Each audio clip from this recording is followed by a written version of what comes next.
This is one of the best hawker centers in Singapore, and in this video, I'm gonna show you around. I'm gonna turn the camera around so you can see what I can see. And we'll start outside so you get a sense of place. This is Chinatown, this is the Buddha Tooth Relic, this is the Maxwell MRT station, and this is the Maxwell Road Food Center. 100 stalls of deliciousness in here in about 3 eating rows that we're gonna walk down. This is 3 p.m. on a Saturday, and you can see this place is packed.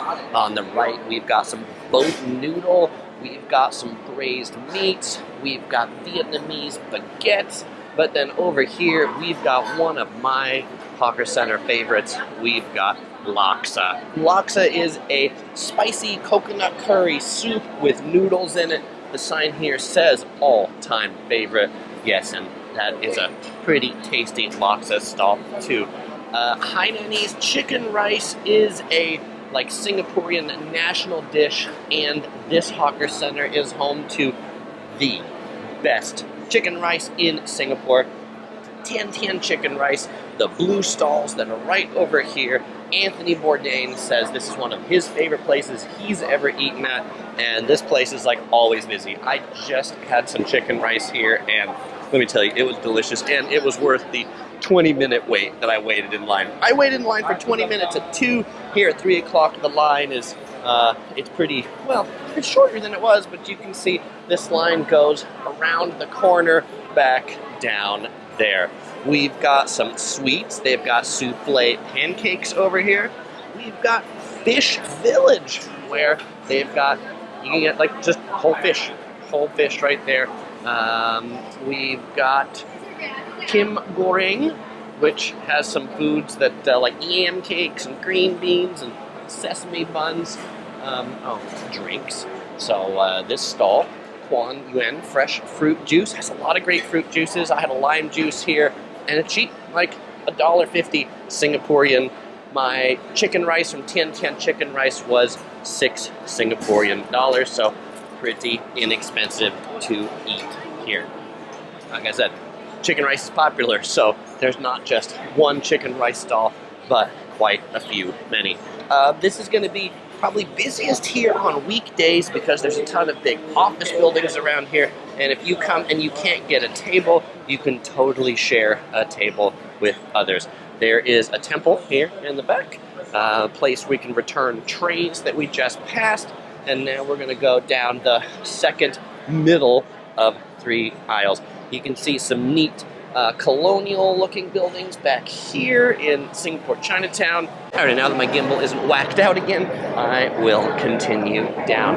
Oh, over here we've got kind of these Chinese desserts that are a little savory, like they're red bean soup, green bean soup. If you're looking for a healthy dessert, you can check these out. And if you don't know where to eat and you don't want chicken rice because you've already had it, just look for the stalls with the longest line. I mean, this one, can't go wrong with that long line. We've got mostly roast meats here. Roast duck, roast pork, in quite a long line. All right, over here, stall is closed for peanut soup. Fish ball noodle.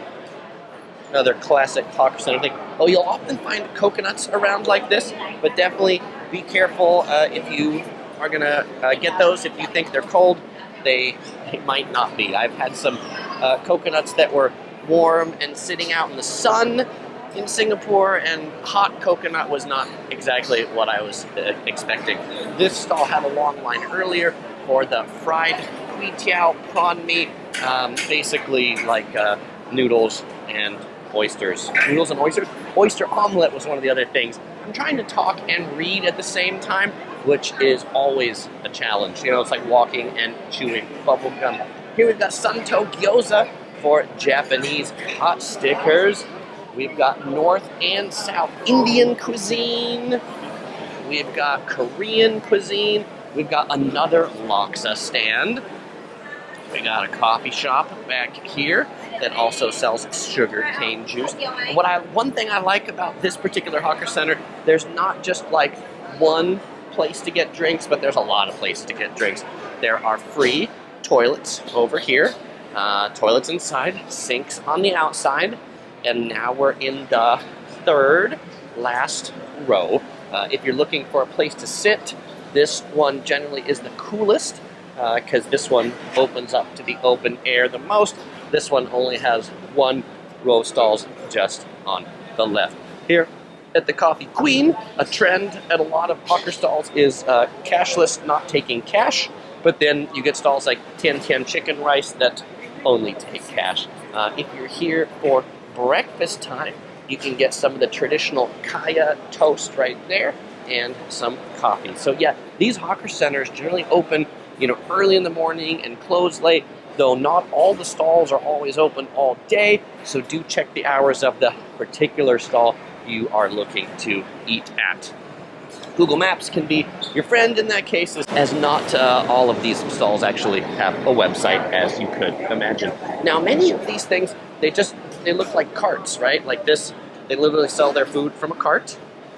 And same with this one, they literally sell their food from a cart because these hawker centers originated when Singapore just had a bunch of cart vendors that were out and about, and Singapore wanted to clean it up and bring those all indoors and created these stalls for people to move their carts into.